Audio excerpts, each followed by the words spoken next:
यह वीडियो केवल जानकारी के पर्पज से बनाया गया है। नमस्कार दोस्तों, मैं हूं सुमित शुक्ला। और जैसा कि आप थंबनेल में पढ़ ही चुके हैं कि अगर मेडिकल लेबोरेटरी पैथोलॉजी की रिपोर्ट गलत आ जाती है तो क्या क्या इम्पैक्ट आपके ऊपर, क्या क्या प्रभाव आपके ऊपर पड़ सकते हैं। आपका पैसे का नुकसान, आपकी सेहत का नुकसान, डॉक्टर की रेपुटेशन का नुकसान, क्योंकि जो दवा वो आपको देगा वो आपको कहीं ना कहीं नुकसान ही करेगी। तो चलिए शुरू करते हैं वीडियो। टेस्ट परफॉर्म करने से पहले तक की जो गलतियां होती हैं वो प्री एनालिटिकल कहलाती हैं। आज बेसिकली हम इसी पे चर्चा करें। इसमें पेशेंट का भी थोड़ा बहुत हाथ रहता है, थोड़ा बहुत रोल रहता है। कुछ बेसिक जानकारी आपको एक एक करके मैं देता जाऊंगा, सुनिएगा। पेशेंट की हिस्ट्री लेना सबसे इंपॉर्टेंट है। वो फास्टिंग है ओवरनाइट या उसने कुछ खाया हुआ है। अगर खाया है तो कैसी हैवी डाइट है, प्रोटीन इंटेक ज्यादा हुआ है या फैट उसने ज्यादा इंटेक किया है, क्या खाया है, उससे भी काफी इम्पेक्ट पड़ता है। मेडिकेशन, क्या वो दवा खा के आया है।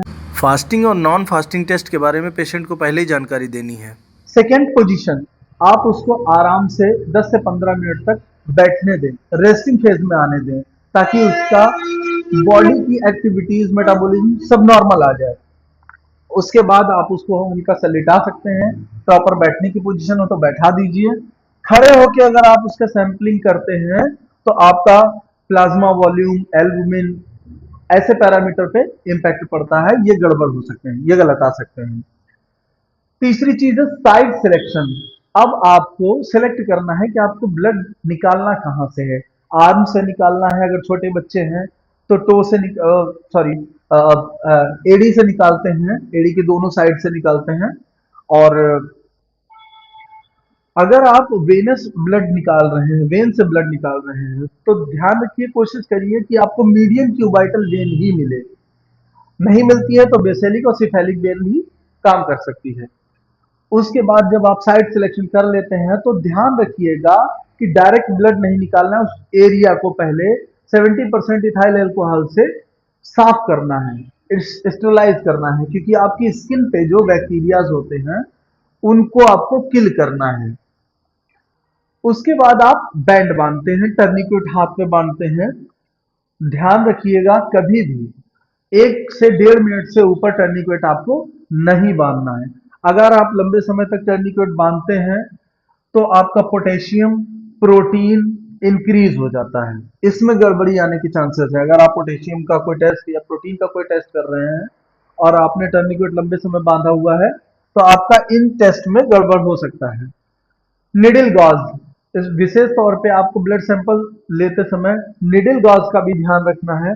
और ये ध्यान रखना है कि आपको ब्लड बहुत तेजी से नहीं खींचना है। अगर आप ब्लड बहुत तेजी से खींचते हैं तो निडिल गॉज के कारण, प्रेशर, हाई प्रेशर होने के कारण आरबीसी टूट जाती हैं और ब्लड आपका हीमोलाइज हो जाता है। जब आपका ब्लड हीमोलाइज हो जाएगा तो आपका सैंपल ऑलरेडी एक तरह से वेस्ट हो चुका है, खराब हो चुका है, आपके टेस्ट पैरामीटर सारे गड़बड़ आएंगे। उसके बाद आपको ऑर्डर ऑफ ब्लड ड्रॉ भी ध्यान देना है। हमारे पास टेस्ट बहुत सारे होते हैं, हर टेस्ट के लिए वाइल अलग होती है, एंटीकोगुलेंट अलग होता है। तो आपको ये विशेष तौर पे ध्यान रखना होगा कि जो ऑर्डर ऑफ ब्लड ड्रा है, जैसे कि सबसे पहले ब्लड कल्चर, फिर उसके बाद कोगुलेशन के लिए लाइट ब्लू, रेड सीरम के लिए, इस तरह से जो हम लेते हैं उसका एक ऑर्डर रखिएगा, उसी ऑर्डर में कलेक्ट करिएगा। अन्यथा कंटामिनेशन के चार चांसेस होते हैं। अगर कंटामिनेशन हो गया तो उसमें भी आपका बहुत सारा नुकसान हो सकता है टेस्ट के रिजल्ट में। अगली बात है, आप सैंपल कलेक्ट करने के बाद वाइल को बहुत तेजी से जर्क नहीं करेंगे।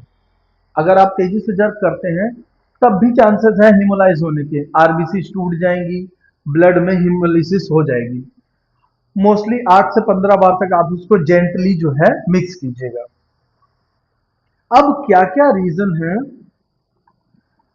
जो सैंपल लेते समय आपको ये बताते हैं कि ब्लड सैंपल ये नहीं लेना है, ये खराब हो चुका है।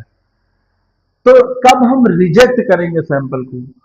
जैसे कि अगर आपका सैंपल हेमोलिटिक है, यानी कि आपने बहुत तेज हिला दिया या सैंपल बहुत तेजी से ले लिया है, ड्रॉ कर लिया, तो आपका ब्लड हीमोलाइज हो जाएगा।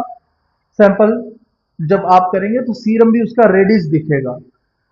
तो रेड अगर आ रहा है सीरम उसका, तो आपका ब्लड हीमोलाइज हो चुका है। और ऐसे में potassium, iron, enzyme, SGOT, LDH के जितने भी टेस्ट हैं आपके फॉल्स रिजल्ट देंगे। उनसे बचना है तो हेमोलिटिक कंडीशन में आपको वो सैंपल डिस्कार्ड कर लेना है, पेशेंट से दोबारा सैंपल लेना है। लाइपेमिक कंडीशन, अगर आपका पेशेंट जो है हैवी फैट इंटेक करके आया है या बॉडी में हैवी फैट ब्लड में है, उस कंडीशन में आपका जो सैंपल होगा वो मिल्की दिखेगा, दूधिया सफेद दिखेगा। उस सैंपल को भी आपको नहीं लेना है। क्लॉटेड सैंपल, अगर सैंपल आपका क्लॉट कर गया है तो भी नहीं लेना है। सैंपल अगर आपका सफिशिएंट मात्रा में नहीं है, 2 ml अगर आपको चाहिए और 2 ml नहीं है, तब भी आपको उसको डिस्कार्ड कर देना है, क्योंकि आपका एंटीकोगुलेंट और ब्लड का सैंपल का रेशियो बिगड़ जाएगा। तो उस समय भी आपको ध्यान रखना है, उसको नहीं लेना है।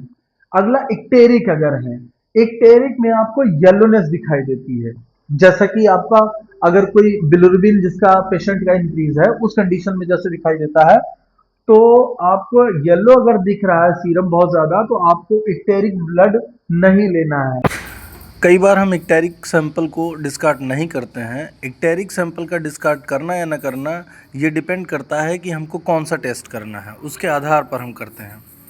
उसके बाद आप जो साइट सिलेक्शन करते हो, वेन जो सिलेक्ट करते हो, अगर उसमें कोई हिमेटोमा है, हिमेटोमा में भी नहीं लेना है। अगर कोई हाथ में जला हुआ हिस्सा है, वहां से भी आपको ब्लड नहीं लेना है। अगर इतने सारे पॉइंट्स आप ध्यान रखते हैं, तो आपकी रिपोर्ट फॉल्स यानी गलत होने के चांसेस ना के बराबर हो जाते हैं, और आप अपनी हेल्थ, अपने पैसे का अच्छे से बचाव कर सकते हैं। उम्मीद है जानकारी आपको अच्छी लगी होगी। इसके लिए चैनल को सब्सक्राइब करें, वीडियो को शेयर करें, लाइक करें और कमेंट करें। धन्यवाद।